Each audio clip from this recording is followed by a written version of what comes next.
우리가 지난주에는 우리 베드로 전후서 강의 마지막 시간이었습니다. 베드로 후서 3장 10절 말씀을 보게 되면 종말에는 우주적인 대격변이 일어나게 됩니다. 하늘이 떠나가게 되고 모든 물질이 불에 풀어 녹아지게 되고 땅과 그 위에 있는 모든 일들이 다 멸망하게 될 것을 성경이 말씀하고 있습니다. 그러므로 우리는 어떻게 살아야 되겠느냐라고 하는 것입니다.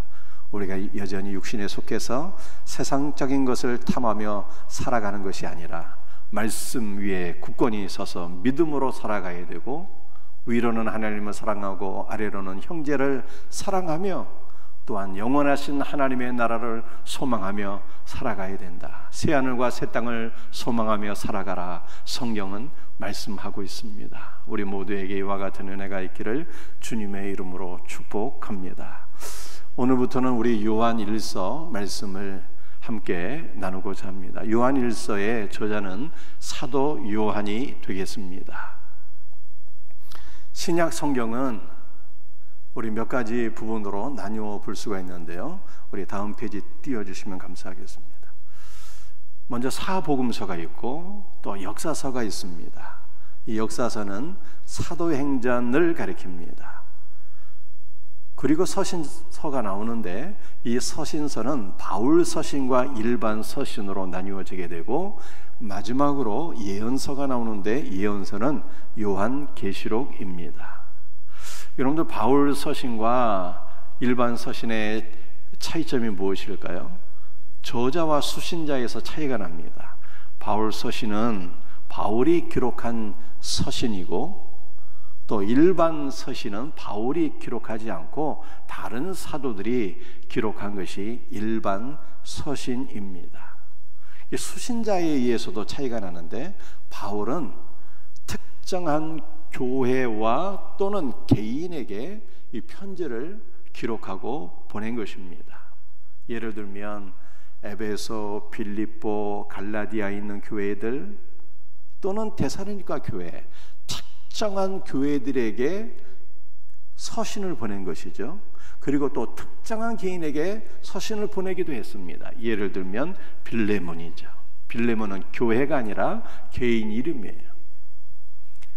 그러나 일반 서신은 수신자에서도 또 차이가 난다고 말씀을 드렸습니다. 일반 서신은 특정한 교회나 개인에게 보낸 편지가 아니라 소아시아 지역에 있는 일반적인 성도들에게 보낸 서신이 일반 서신입니다.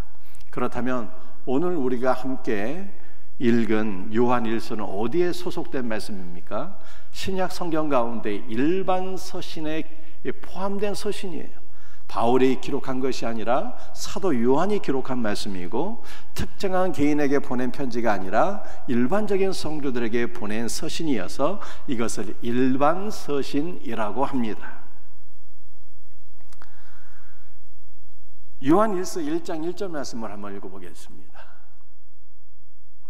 태초부터 있는 생명의 말씀에 관하여는 우리가 들은 바요, 눈으로 본 바요, 자세히 보고 우리의 손으로 만진 바라. 이 요한일서의 그 서두를 보게 되면은요, 이 머릿말이 바울 서신이나 일반 서신의 다른 것과는 좀 차이가 나는 것을 보게 됩니다. 예를 들어서 사도 바울은 이 바울 서신을 쓰게 될 때 서두에서 저자와 수신자를 밝힙니다. 그리스도 예수의 사도된 나 바울은 에베소에 있는 성도들에게 편지하노니 하면서 저자와 수신자를 이 머릿말에서 밝혀요. 일반 서신도 대부분 그렇습니다.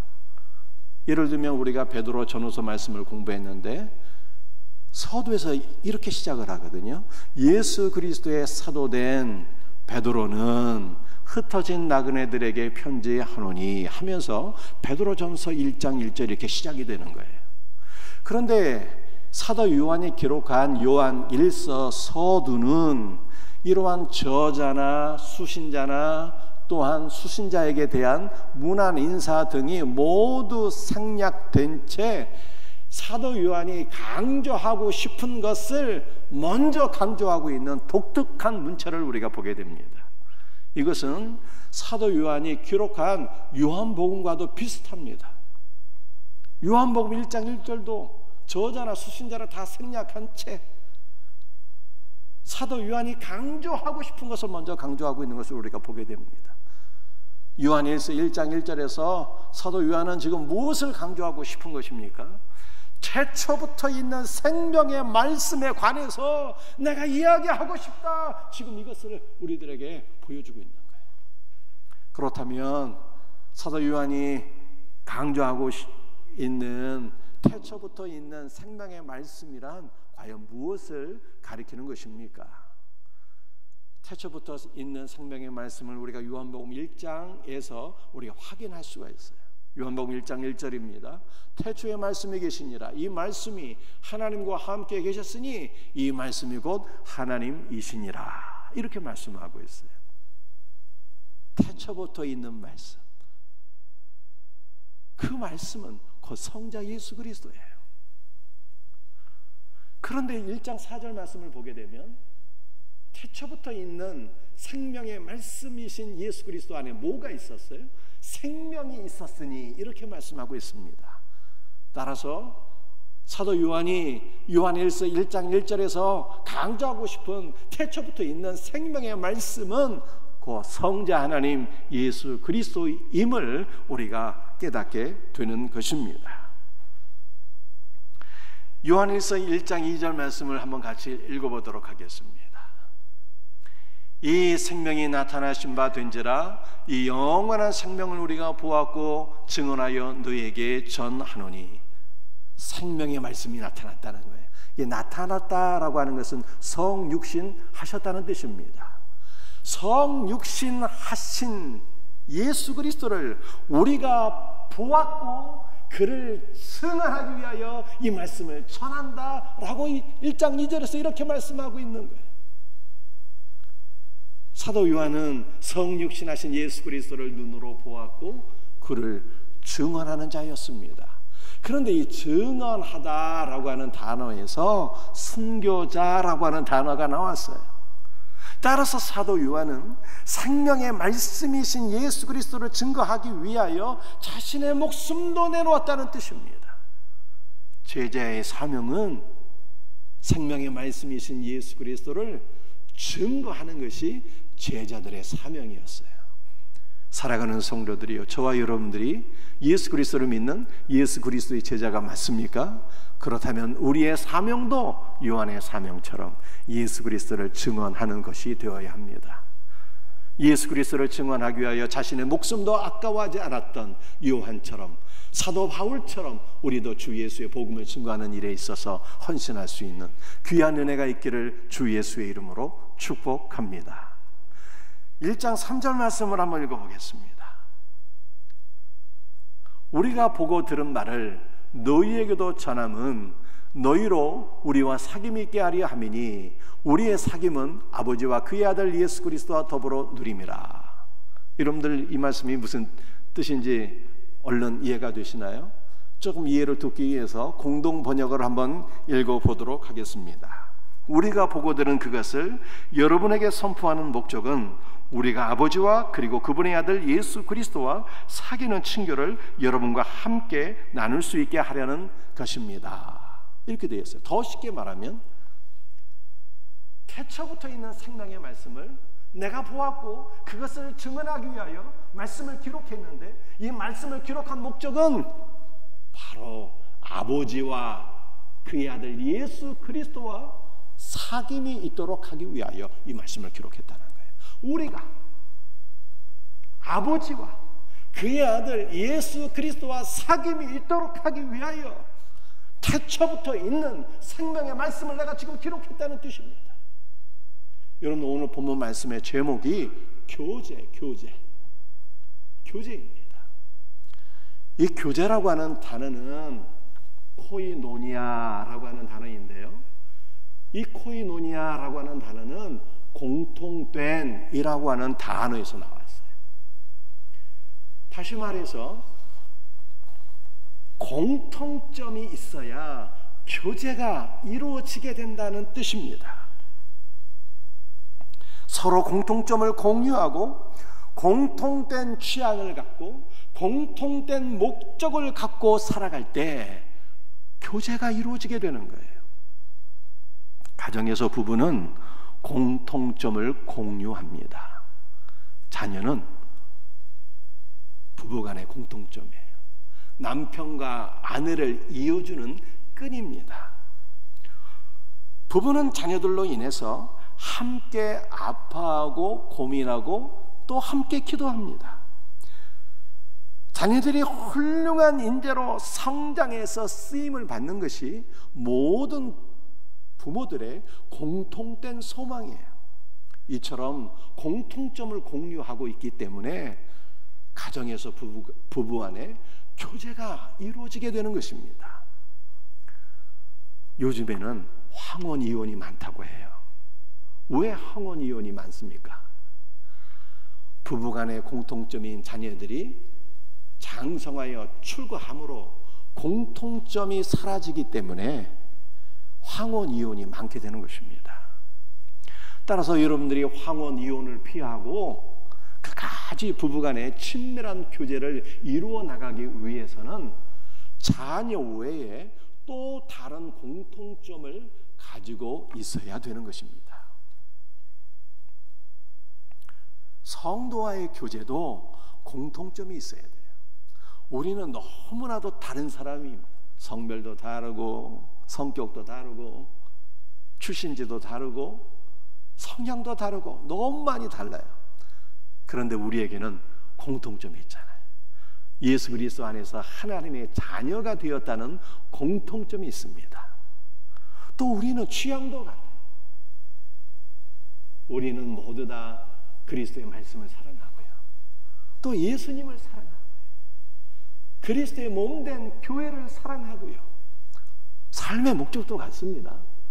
우리는 먹든지 마시든지 무엇을 하든지 하나님의 영광을 하고요, 우리의 궁극적인 소망은 하나님의 나라예요. 영원하신 하나님의 나라, 거룩한 성 새 예루살렘이 우리의 삶의 마지막 목적이자 소망입니다. 우리는 이와 같이 많은 공통점을 갖고 있기 때문에 주 안에서 교제가 일어나게 되는 거예요. 그리스도의 사랑과 은혜를 나누고 또 함께 그리스도의 몸된 교회를 사랑하고 섬기면서 주 안에서 함께 교제하게 되는 것입니다. 이와 같은 교제가 더욱더 우리 생명샘 교회 모든 성도들 안에 풍성하게 일어나기를 주님의 이름으로 축복합니다. 그런데 오늘 본문 말씀은 누구와의 교제를 말씀하고 있는 것입니까? 우리가 하나님 아버지와 그의 아들 예수 그리스도와 교제하는 것에 대해서 지금 말씀하고 있는 거예요. 하나님 아버지와의 교제도 공통점이 있어야 돼요. 어떤 공통점이 있어야 될까요? 우리 구약성경 창세기 1장 27절 말씀을 함께 같이 읽어보도록 하겠습니다. 하나님이 자기 형상 곧 하나님의 형상대로 사람을 창조하시고, 하나님과 우리는 너무 다른 존재예요. 하나님은 창조주이시고 우리는 피조물이니까 하나님과 우리와의 차이가 하늘과 땅보다 더 차이가 나는 것입니다. 그런데 하나님 아버지께서는 창조주이심에도 불구하고 우리와 교제하기를 너무나도 소원하셨어요. 그래서 하나님께서 우리를 창조하실 때 하나님과 우리를 공통점을 갖고 있는 존재로 창조하셨어요. 하나님이 사람을 하나님의 형상대로 창조하셨습니다. 인간이 하나님의 형상대로 창조되었다는 것은 영적인 존재로 창조되었다는 뜻이에요. 하나님은 영이신데 우리도 영적인 존재로 창조하셨어요. 우리가 하나님의 형상대로 지음을 받았다는 것은 하나님은 인격적인 존재이신데 우리도 인격적인 존재로 지음을 받았다는 것입니다. 이처럼 하나님과 우리는 너무 다른 존재임에도 불구하고 공통점이 있어요. 둘 다 영적인 존재이고 둘 다 인격적인 존재예요. 그러므로 하나님과 우리 사이에 교제가 이루어지게 되었습니다. 우리가 하나님을 사귀게 되었고 하나님으로부터 은혜와 복을 받아서 그 은혜와 복으로 살아가는 복된 존재가 된 것을 믿으시길 바랍니다. 그런데 죄로 인해서 인간이 타락하게 되었고 우리 안에 있는 하나님의 형상이 깨지게 되었어요. 그 결과 하나님과 우리와의 교제가 단절된 것입니다. 그런데 예수 그리스도 안에서 반전이 일어나게 되었습니다. 잃어버린 하나님의 형상을 그리스도 안에서 우리가 회복하게 되었어요. 어떻게 회복하게 되었습니까? 요한복음 14장 24절 말씀에 그날에는 너희가 내 안에 내가 너희 안에 있는 것을 너희가 알리라. 그날은 언제일까요? 성령께서 강림하시는 그날. 성령께서 예수 그리스도와 함께 우리 안에 강림하셨어요. 그래서 우리 안에는 예수님이 살아계신 거예요. 예수 그리스도를 믿는 우리 모든 성도들의 심령 안에는 예수님이 내주하고 계세요. 상호 내주하는 역사가 일어나게 되었습니다. 우리는 예수님 안에 거하고 예수님은 우리 안에 거하고. 그런데 우리 안에 내주하시는 예수 그리스도는 어떤 분일까요? 바울은 고린도후서 4장 4절에서 그리스도는 하나님의 형상이니라 이렇게 말씀했어요. 하나님의 형상이신 예수께서 우리 안에 찾아오심으로 말미암아 우리 안에 하나님의 형상이 회복된 것입니다. 그러므로 이제 다시 아버지와 우리가 하나로 교통하는 교제의 역사가 다시 회복하게 되었어요. 아들 안에서 아버지와의 깊은 교제가 다시 일어나게 된 것입니다. 아버지와의 친밀한 교제를 위해서는 아버지와 우리와 취향점이 같아야 돼요. 다시 말해서 코드가 맞아야 된다는 것입니다. 어떤 코드가 맞아야 되는 것일까요? 마태복음 3장 17절 말씀이에요.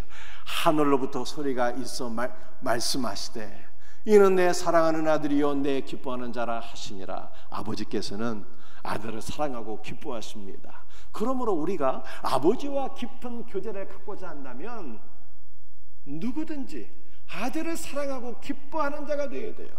아들을 사랑하고 기뻐하는 자는 아버지와 영적인 코드가 맞아서 깊은 교제로 나가게 되고, 아들을 멸시하고 무시하고 기뻐하지 않는 자는 하나님과 사귐을 기대할 수가 없습니다. 다니엘서 11장 2절 말씀이에요. 함께 말씀을 읽도록 합니다. 보라, 바사에서 또 새 왕들이 일어날 것이요 그 후에는 넷째는 그들보다 심히 부유할 것이며 그가 그 부유함으로 강하여 진 후에는 모든 사람을 충동하여 한라 왕국을 칠 것이며. 새벽에 제가 설명드린 말씀인데 여러분들 말씀 들으셨습니까? 다시 한번 말씀드릴게요. 바사 왕국에 새 왕들이 일어나게 되었습니다. 그 새 왕의 이름은 고레스, 아닥사스다, 아하스에로 왕이었어요. 고레스는 다니엘 시절에 왕이었고, 아닥사스다는 이 성전을 재건한 느헤미야 시대의 왕이었고요. 아하스에로는 우리가 잘 알고 있는 왕비 에스더의 남편이었습니다. 그런데 이 세 왕 이후에 네 번째 왕이 일어나게 되는데 그 왕은 심히 부유한 자라고 이렇게 말씀하고 있어요. 그 왕의 이름은 우리가 처음 들어보는 이름인데요, 크세르크세스라고 하는 왕이었습니다. 그는 막강한 경제력을 바탕으로 해서 대군을 양성했는데 장장 80만 명이나 되는 대군을 양성하게 되었어요. 조선시대 선조 때요, 신사임당이라고 하는 여성이 계셨는데 그분이 아들을 낳았습니다. 그 아들의 이름이 율곡이예요. 그리고 율곡이는 앞으로 나라가 위험에 처하게 될 것을 예견하고 10만 양병설을 주장하게 되었습니다. 그런데 선조 임금이 이이가 주장한 그 10만 양병설을 받아들이지 않았어요. 그것을 받아들였다면 외적의 침입을 방어하고 국치를 면할 수 있을 뻔했는데, 임진왜란이 일어나지 않을 뻔했는데 그 10만 양병설을 받아들이지 못한 거예요. 그런데 크세르크세스는요, 10만이 아니라 80만 대군을 양성했습니다. 막강한 경제력과 군사력을 동시에 갖춘 왕이었어요.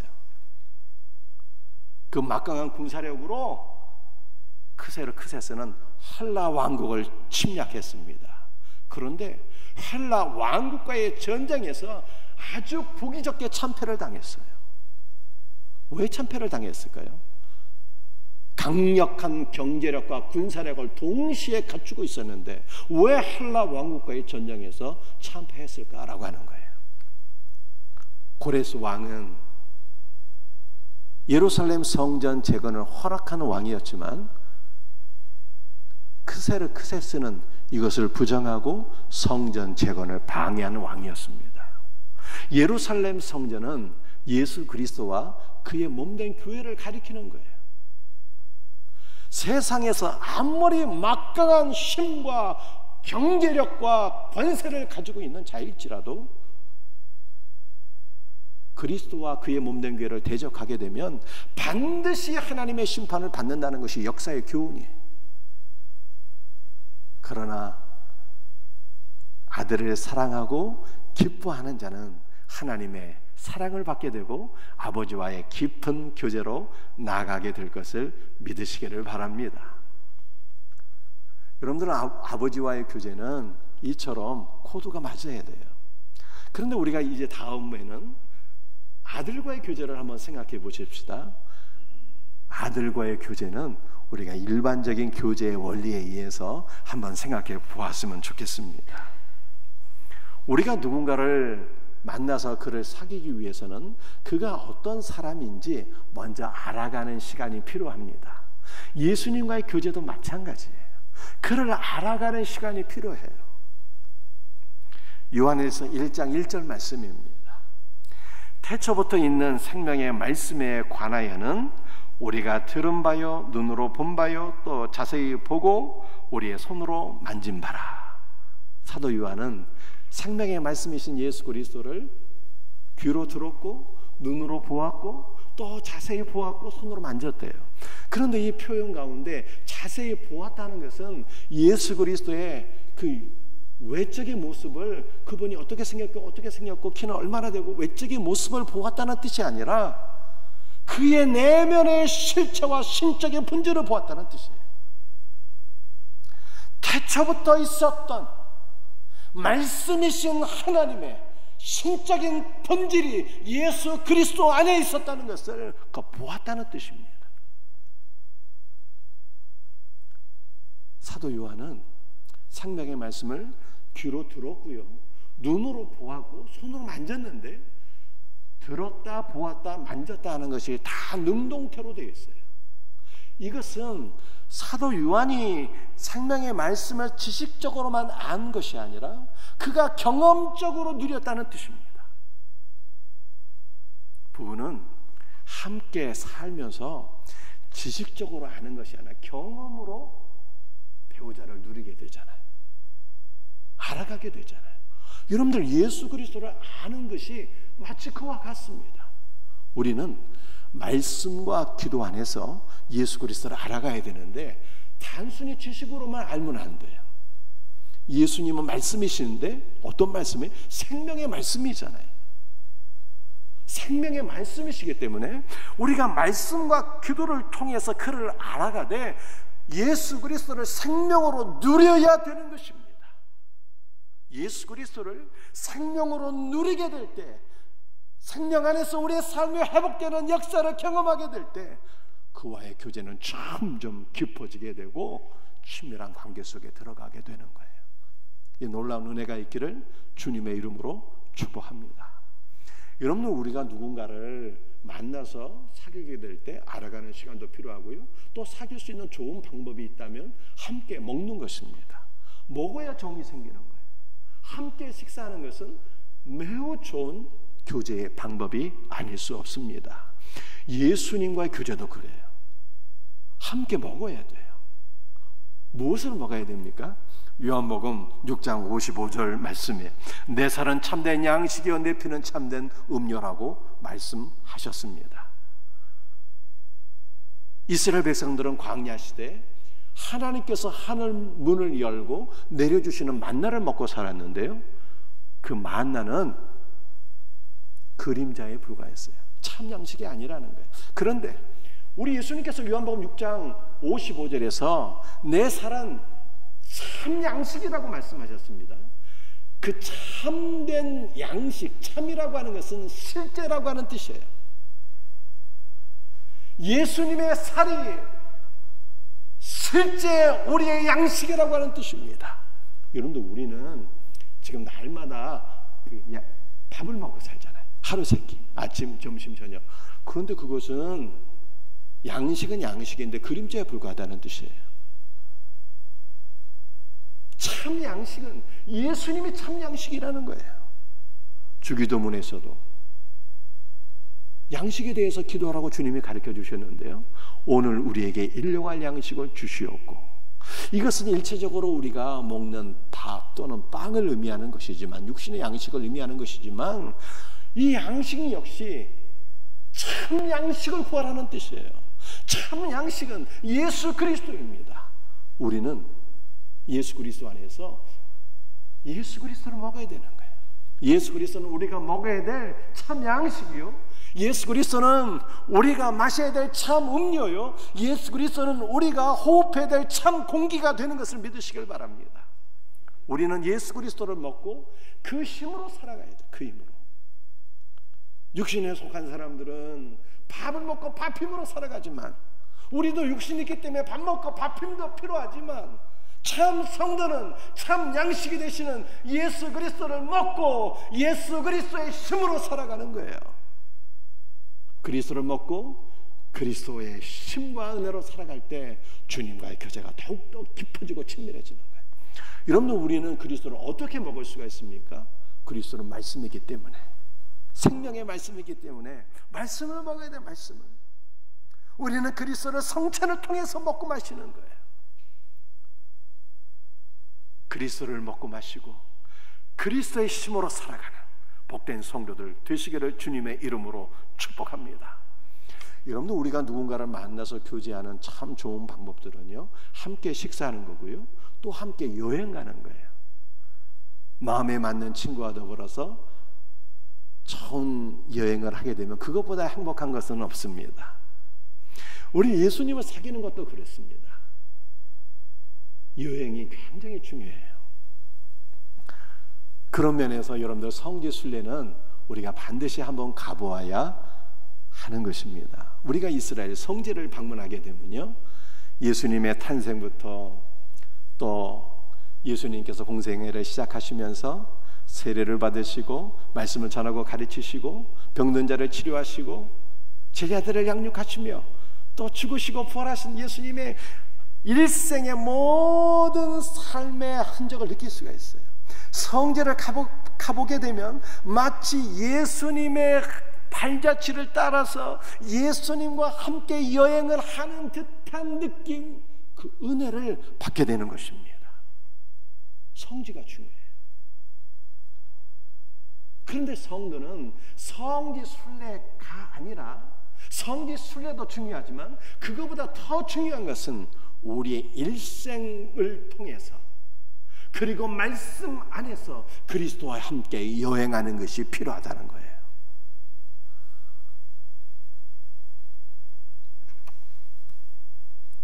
갈라디아 2장 20절 말씀입니다. 내가 그리스도와 함께 십자가에 못 박혔나니 그런즉 이제는 내가 사는 것이 아니요 오직 내 안에 그리스도께서 사시는 것이라. 우리가 성지를 가보게 되면은 많은 곳들을 방문하게 되는데, 그 가운데 하나는 베들레헴이에요. 베들레헴은 떡집이라고 하는 뜻입니다. 떡집이라고 하는 베들레헴에서 생명의 떡이 되시는 예수님께서 탄생하셨잖아요. 그 베들레헴을 방문하게 되면은 예수 탄생 교회가 있습니다.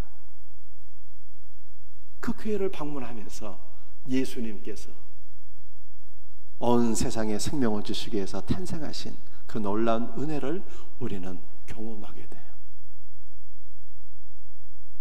그런데 정말로 중요한 것은 우리가 성제를 가볼 때 예수님의 탄생을 볼 수가 있지만 그보다 더 중요한 것은 말씀 안에서 생명이신 예수께서 내 안에 탄생하시는 놀라운 은혜를 경험해야 된다는 거예요.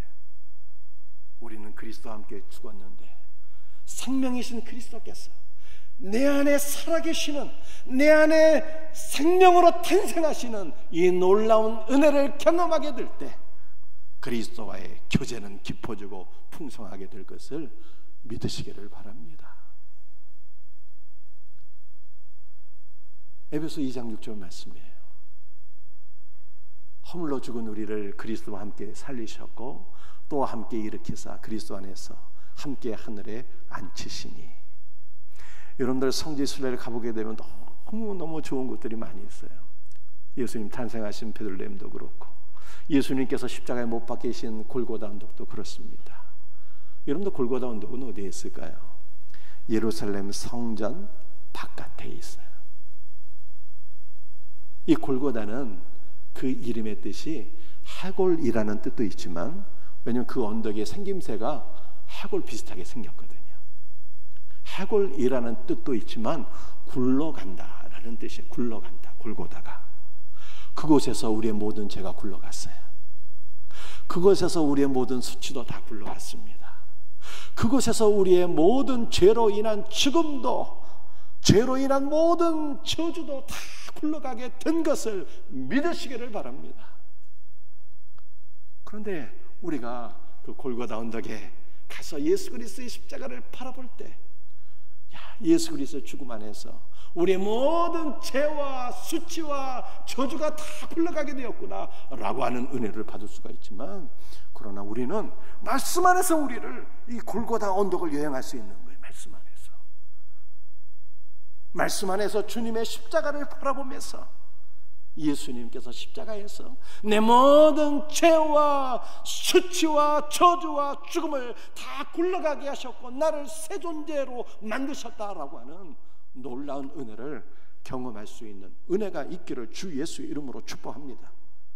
여러분들 사도 바울은 에베소 2장 6절에서 우리는 그리스도와 함께 죽었고, 우리는 그리스도와 함께 다시 살아났고, 우리는 그리스도와 함께 승천해서 하늘에 속한 자가 이미 되었다라고 말씀하고 있어요. 그래서 우리는 말씀 안에서 예수님이 탄생하신 베들레헴부터 예수님이 승천하신 하나님 나라까지 다 여행을 하는 거예요. 우리는 이미 하늘나라에 속한 자가 되어서 하나님 나라의 시민권자가 되어서 말씀 안에서 하나님 나라를 여행하는 거예요. 제가 이 천국에 대한 말씀, 이 땅은 소멸되고 새 하늘과 새 땅이 오고 하나님 나라에 관한 말씀을 계속 전하니까 어떤 분이 이렇게 고백을 하시더라고요. 내면에 뭔가 변화가 일어나는 것을 느끼게 된다는 거예요. 가정 경제가 좀 어려움이 있어서 집을 팔게 되었는데, 우리나라 사람들에게는 이 부동산이라는 것이, 집 한 칸이라는 것이 매우 중요한 의미가 있지 않습니까? 그런데 집을 팔았는데 그 별로 대수롭지 않게 생각이 들더래요. 왜 집 한 칸 판 것이 대수롭지 않은 일로 느껴지는 걸까요? 하나님 나라가 있으니까. 새 하늘과 새 땅, 영원하신 하나님의 나라, 우리를 위하여 예비해 놓으신 거룩한 성 새 예루살렘이 있으니까 땅에 속한 것은 별로 중요하게 여겨지지 않더라 이 말이에요. 내면의 변화가 일어나는 거예요. 여러분도 그리스도와 함께 여행할 때 세상에 속한 것은요 별로 별것이 아니다 이렇게 느껴지게 돼요. 그리스도와 함께 여행할 수 있는, 그러므로 그리스도의 관계가 더욱더 깊어지고 풍성해지는 이 귀한 은혜가 있기를 주님의 이름으로 축복합니다. 여러분도 우리가 누군가를 만나서 깊은 교제를 갖기 위해서 좋은 방법이 있다면 먼저 그를 알아가고 또 함께 식사하고 함께 여행하고, 그 다음에 무엇보다도 빼놓을 수 없는 것은요 함께 동역하는 것입니다. 함께 일해야 되는 거예요. 부부는 가정에서 함께 일하잖아요. 자녀 양육을 위해서 힘을 쓰게 됩니다. 자녀 양육을 위해서 부부가 함께 일하면서 희노애락을 경험하게 돼요. 깊은 사귐과 교제와 친밀함이 더해가는 것입니다. 여러분들 그리스도와의 사귐도 그렇습니다. 그리스도와의 깊은 친교를 위해서는요, 그리스도와 함께 일하시는 성도가 되어야 돼요. 사도행전 11장 20절 21절 말씀입니다. 그 중에 구브로와 구레네 몇 사람이 안디옥에 이르러 한란인에게도 말하여 주 예수를 전파하니 주의 손이 그들과 함께 하심에 수많은 사람들이 믿고 주께 돌아오더라. 예루살렘 교회에 큰 핍박이 일어나서 성도들이 뿔뿔이 흩어지게 되었는데 그 가운데 몇 사람이 안디옥까지 이르러서 주 예수를 전하게 되었습니다. 여러분들 주 예수를 전했다는 것이 무슨 뜻입니까? 예수님이 여호와 하나님이란 뜻이에요.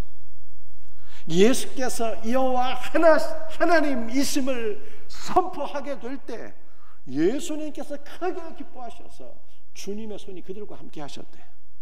주님의 손은 사랑의 손이요, 능력의 손이요, 도와주시는 손이요, 붙잡아 주시는 손이요, 보호해 주시는 손이에요. 예루살렘 교회 성도들이 안디옥에서 주 예수의 복음을 증거할 때 주님의 손이 함께 하시는, 그러므로 주님과의 교제가 깊고 친밀해지는 놀라운 은혜를 경험하게 되었다는 말씀입니다. 사랑하는 성도들이요, 주님과 함께 일하는 성도가 가장 깊은 교제의 단계로 나아갈 수가 있어요. 주님과 함께 일하시길 바랍니다. 여러분들, 우리 예수님의 일은 무슨 일을 하실까요? 우리 예수님은 말씀을 통해서 영혼을 구원하는 일을 하십니다. 그러므로 말씀을 통해서 영혼을 구원하는 것을 남의 일로, 나와는 상관없는 일로 생각하시는 분이 있다면 예수님과의 깊은 교제를 경험할 수 없어요. 말씀을 통해서, 복음을 통해서 영혼을 구원하는 일에 여러분들이 동참하시기를 바랍니다. 그러면은 예수님과의 교제가 더욱더 깊고 친밀해지는 것을 경험하게 될 것을 믿으시기를 바랍니다.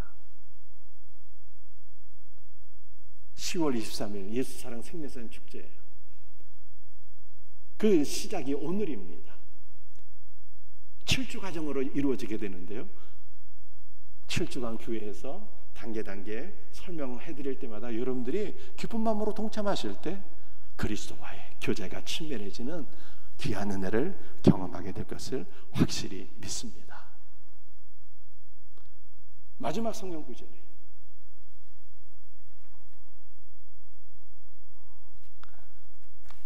로마서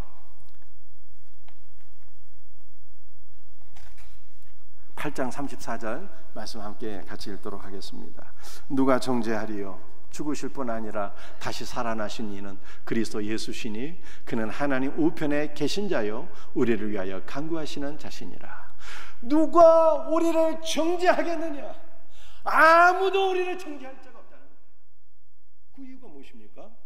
그리스도께서 우리를 사랑하사 우리를 위해서 죽으시고 우리를 위하여 부활하셨고 지금 보좌 우편에서 우리를 위하여 중보 기도하시고 계시기 때문에 아무도 우리를 정죄할 자가 없다는 것이 바울의 고백이에요. 여러분들 이것을 확실히 믿으십니까? 사랑하는 성도들이요, 예수님께서 지금 어떤 일을 하고 계십니까? 죽으시고 부활하신 예수님께서는 하나님 보좌 우편에서 우리를 위해서 중보 기도하는 사역을 하신대요.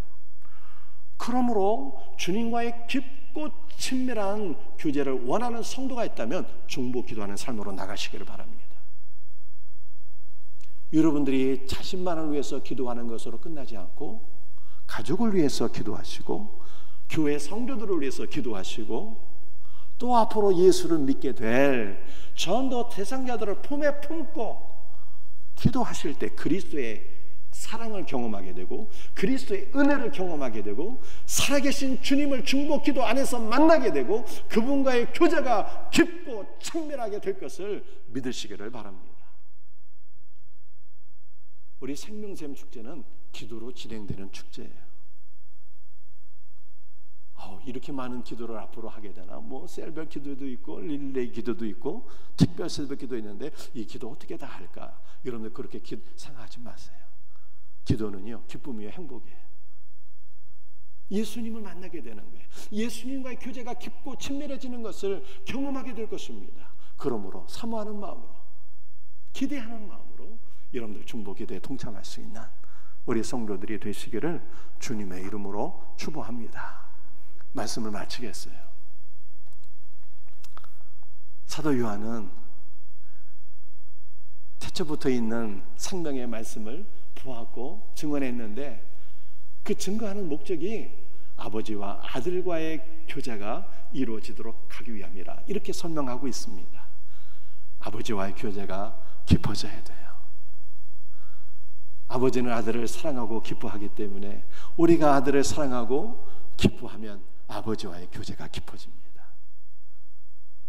우리가 아들을 알아가야 돼요. 그와 함께 먹고 그와 함께 여행하고 그와 함께 동역하는 성도들이 되어야 합니다. 무엇보다도 주님과 함께 동역하는 동역자들이 되십시다. 예수 그리스도의 복음을 증거하고 그리스도 안에서 서로를 위해서 중보 기도하십시다. 무엇보다도 주님과의 교제가 깊어지는 놀라운 은혜가 우리 모두에게 넘치게 될 것을 확실히 믿습니다. 기도하시겠어요? 아버지 하나님 감사합니다. 오늘 시간 주신 말씀 붙잡고 간절히 기도하오니 주여 붙잡아 주옵소서. 주님, 아버지와 우리 예수 그리스도와의 교제가 날마다 깊고 풍성해지게 하옵소서. 생명이신 예수 그리스도를 말씀과 기도 안에서 누리게 하소서. 예수를 먹고 그 힘으로 살아가게 하소서. 예수 그리스도와 함께 여행하게 하시고 예수 그리스도와 함께 동역하는 성도가 되어서 주님과의 교제가 더욱더 깊어지고 풍성해지게 하옵소서. 예수 그리스도 이름으로 간절히 기도합니다. 아멘.